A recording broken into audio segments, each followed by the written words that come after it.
आज के वीडियो में हम डिस्कस कर रहे हैं नेशनल इनकम।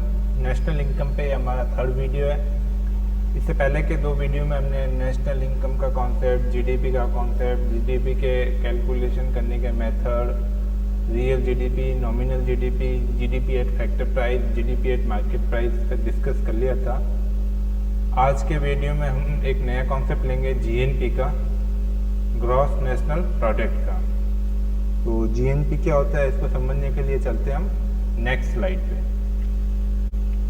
अब तक के जो वीडियो थे उसमें हमने जीडीपी डिस्कस कर लिया था, एनडीपी डिस्कस कर लिया था। जीडीपी के अंदर हमने देखा था कि एक फाइनेंशियल ईयर के अंदर जो भी गुड्स और सर्विसेज है उनके फाइनल प्रोडक्ट का हम अगर सम कर लेते हैं, उनके अमाउंट को कैलकुलेट करके उनका सम कर लेते हैं तो हमारे पास जीडीपी आ जाता है। और उसके अंदर हमने तीन फॉर्मूले या तीन मेथड समझे थे। First method product method, income method और एक्सपेंडिचर मेथड, ये तीनों हमने मेथड भी समझे थे। फिर हमने एक कॉन्सेप्ट लिया था एनडीपी का। एनडीपी क्या होता था? नेट डोमेस्टिक प्रोडक्ट होता है। उसके अंदर हम क्या जीडीपी में से जब डेप्रिसिएशन लेस करते थे तो हमारे पास एनडीपी आ जाता है। अब एक नया कॉन्सेप्ट है ग्रॉस नेशनल प्रोडक्ट, जीएनपी का। तो जीएनपी और जीडीपी में मेन डिफरेंस क्या है? मेन डिफरेंस, ऐसे तो ये सेम ही है, लेकिन मेन डिफरेंस इसमें है कि जीडीपी के अंदर ग्रॉस डोमेस्टिक मतलब एक देश के अंदर जो प्रोडक्शन हो रहा है उसी को हम लेते थे। जैसे इंपोर्ट आता तो उसको एक्सपोर्ट में से लेस कर देते। लेकिन जीएनपी के अंदर क्या है? देश का नागरिक होना चाहिए। देश का नागरिक होगा, अपने देश का रेजिडेंट होगा, नागरिक होगा। वो अगर बाहर जाके भी अगर इनकम करेगा तो भी उसको जीएनपी में जोड़ देंगे।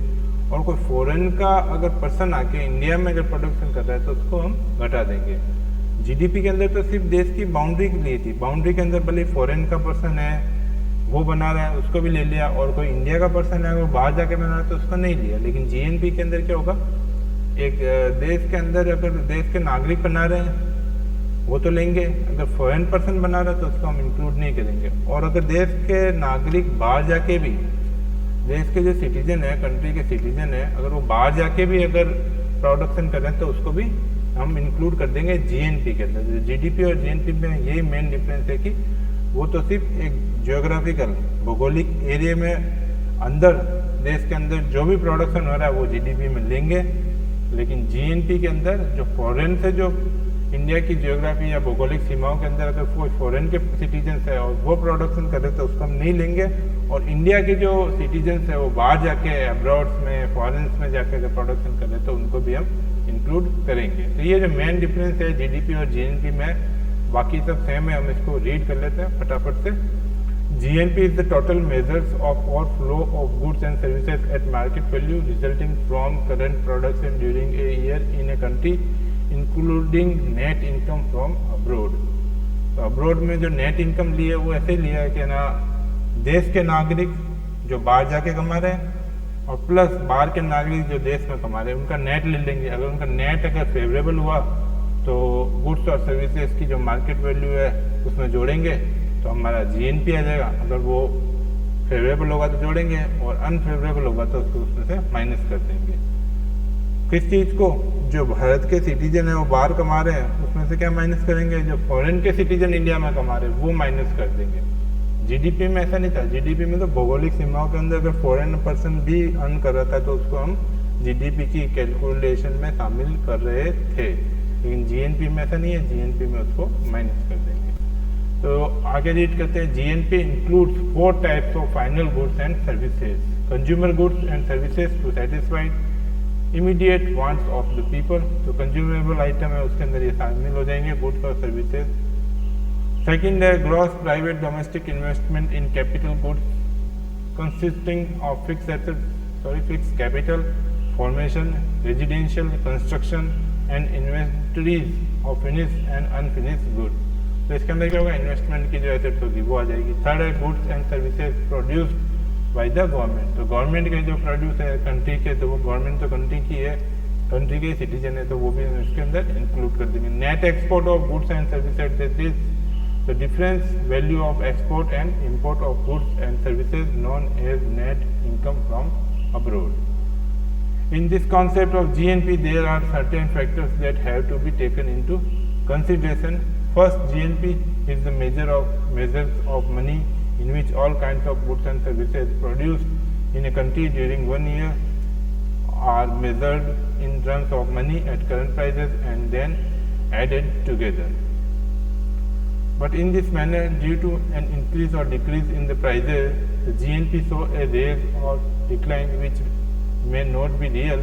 To guard against the earning of this account a particular year, say for instance 1990-91, when prices be normal, it's taken the base year and the GNP is adjusted in accordance with the index number of that year. This will be known as GNP at 1990-91 prices or at constant prices. तो हमने वो जो real GDP का और current GDP का जो nominal GDP का जो हमने डिफरेंस समझा था वही जीएनपी के अंदर भी है। इसके अंदर भी क्या है, बेस ईयर लेंगे और उसको इंडेक्सेशन करके उसकी रियल जीएनपी की वैल्यू निकालेंगे। सेकंड है it estimating GNP of the economy, the market price of only the final product should be taken into account. Many of the products pass through a number of stages before they are ultimately purchased by consumers. वही है कि value added लेना है, ये भी हमने concept पहले की वीडियो में पढ़ा हुआ है, या तो फाइनल प्रोडक्ट का प्राइस लो या वैल्यू एडिशन वाला price low. If those products were counted at every stage, they would be included many a time in the national product. Consequently, the GNP would increase too much. To avoid double counting, therefore only the final product and not the intermediate goods should be taken into account. या तो final product को ले लो या हर stage पे value addition है उसको ले लो. थर्ड है goods and services rendered free of charge are not included in the GNP because it is not possible to have a correct estimate of their market prices. अगर कोई है जो बिना चार्ज किए कुछ सेवाएं या गुड्स दिए जा रहे हैं तो उनको हम इंक्लूड नहीं करेंगे. For example the bringing up of a child by a mother, ये भी एक सर्विस है बच्चे को, लेकिन इसके अंदर कोई चार्ज नहीं लिया जाता तो इसको GNP के अंदर शामिल नहीं करेंगे. Imparting instruction to his son by a teacher, practical to his friends by a musician etcetera, ये सब जो सर्विसेज है जो फ्री में दी जाती है तो उसके लिए हम कोई भी चार्ज नहीं लेते तो उसको GNP में शामिल नहीं करेंगे. फोर्थ पॉइंट है the transactions which do not arise from the produce of current year और which do not contribute in any way to production are not included in the GNP. The sale and purchase of old goods and of shares, bond and assets of existing company are not included in GNP because they do not make any addition to the national product and the goods are simply transferred.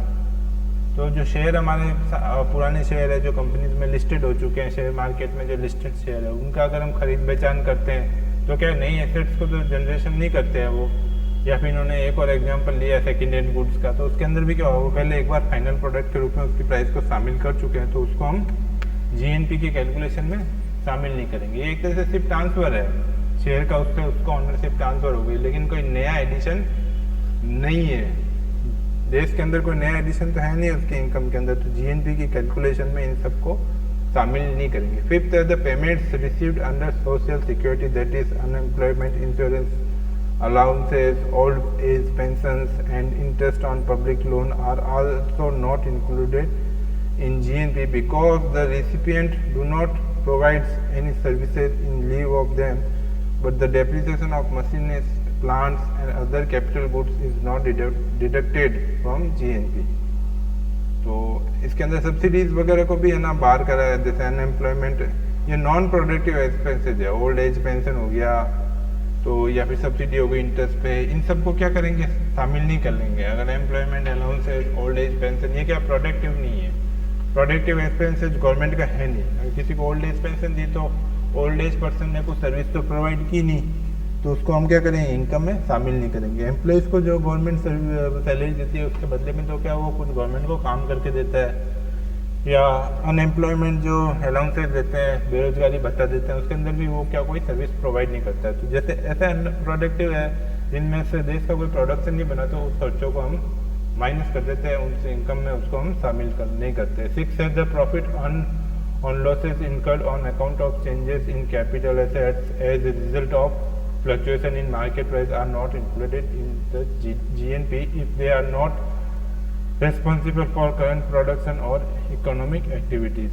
तो क्या होता है, जैसे कोई land की बहुत ज़्यादा price बढ़ जाती है या किसी मशीनरी की शॉर्टेज हो जाती है मार्केट में, तो उसकी प्राइस बढ़ जाती है और हमारे पास उसकी प्राइस कम प्राइस में उसको लिया हुआ है, किसी के उस कारण से उसकी प्राइस में फ्लक्चुएशन आ गया, बढ़ गई है, तो उसको अंदर हम शामिल नहीं करेंगे।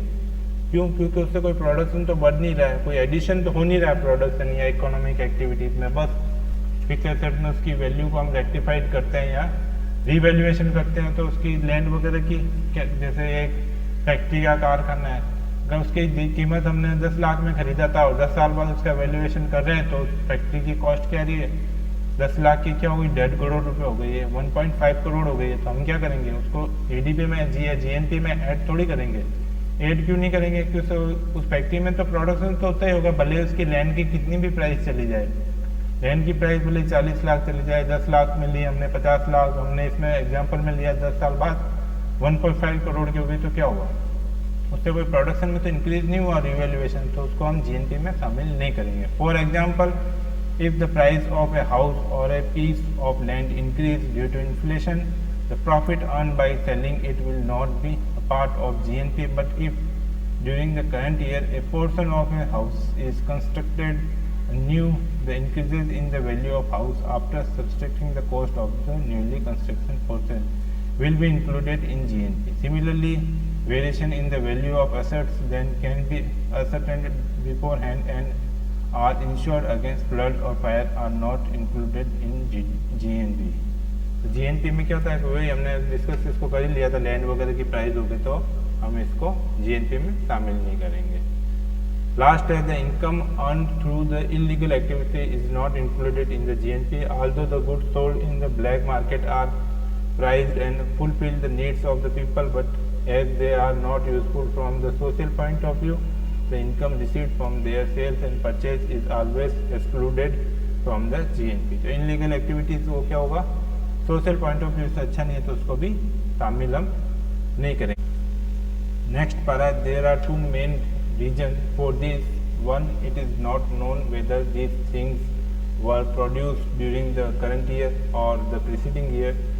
Too many of these goods are foreign made and smuggled and hence not included in the GNP। तो क्या होता है, बाहर से तस्करी होकर आता है, छुपा के लाते हैं, विदेशी माल होता है जो चोरी से बेचते हैं। वो क्या होता है, बाहर से जो इंडिया से गुड्स आता है वो इम्पोर्ट ड्यूटी बहुत ज़्यादा होती है, तो वो क्या करते हैं, सोने वगैरह को तस्करी के थ्रू लाते हैं। तो वैसे गुड्स होते हैं, उसको भी सोशल पॉइंट ऑफ व्यू से अच्छा नहीं होता, देश की इकोनॉमी के लिए अच्छा नहीं होता, तो इसको हम जो GNP की वैल्यू है उसके अंदर हम शामिल नहीं कर देते हैं। 3 अप्रोचेस टू GNP। तो GNP भी GDP की तरह 3 अप्रोच है, वही product method, income method, expenditure method. तो ये हमने GDP में डिस्कस कर लिया था, वो सेम ही है। तो पहला हम ले रहे हैं इनकम मेथड टू GNP। तो इसके अंदर क्या लिखा है, the income method to GNP consists the remuneration paid in terms of money to the factors of the products annually in the country. तो वही फैक्टर है, वेजेस एंड सैलरी है, एम्प्लॉयज़ और लेबर के लिए, रेंट है, फैक्ट्री रेंट हो गया, लैंड वगैरह शॉप का रेंट हो गया, इंटरेस्ट हो गया जहाँ से हम फाइनेंस लेके आए, डिविडेंड के रूप में जो लोगों को शेयर होल्डर है उनको मिल जाएगा, और अनडिस्ट्रीब्यूटेड कॉर्पोरेट प्रॉफिट्स है, profits which are not distributed by the companies and are retain by them included in the GNP। तो क्या होता है, जो प्रॉफिट जो डिस्ट्रीब्यूट नहीं करते उसको इनकम के अंदर इंक्लूड किया जाता है। मिक्स इनकम होता है, डायरेक्ट टैक्सेस होते हैं, वो क्या होता है, tax levied on individual, corporation और other businesses are included in GNP। क्योंकि ये सेंट्रल गवर्नमेंट की इनकम हो गई, टैक्सेस वगैरह, तो इनको भी शामिल कर लेते हैं। इनडायरेक्ट टैक्सेस स्टेट गवर्नमेंट की इनकम हो जाती है, तो टैक्सेस जो होता है वो इंक्लूड करते हैं क्योंकि वो गवर्नमेंट की रेवेन्यू होती है। इसके अलावा डेप्रिसिएशन होता है, every corporation make allowances for expenditure और wearing out and depreciation of machine assets, plants and other capital equipments. This sum also is not a part of the income received by the factors of production, it is therefore also included in the GNP। Net income earn from abroad वही है, मैंने बता दिया आपको GNP के पहले में बता दिया कि देश के अंदर जो प्रोडक्शन हो रहा है और देश के बाहर जो प्रोडक्शन हो रहा है सिटीजन के द्वारा और देश के अंदर जो प्रोडक्शन हो रहा है फॉरेन पर्सन द्वारा, उसका हम नेट ले लेंगे। और एक्सपेंडिचर मेथड में भी हमने ये देखा था कि कौन कौन सा एक्सपेंडिचर है उन सबको हम शामिल कर लेंगे तो भी आ जाएगा। तो ये जो था थोड़ा बहुत हमने इसमें डिस्कस किया था। नेक्स्ट इसको हम और डिस्कस करेंगे। जो हम जैसे हम जीडीपी से जीएनपी में पहुँचे वैसे हम धीरे धीरे करके नेशनल इनकम की तरफ भी पहुँचेंगे। तो जीडीपी नेशनल इनकम का जो बचा हुआ पोर्शन है हम अब उसको नेक्स्ट वीडियो में करेंगे। इस वीडियो में इतना ही। Thank you.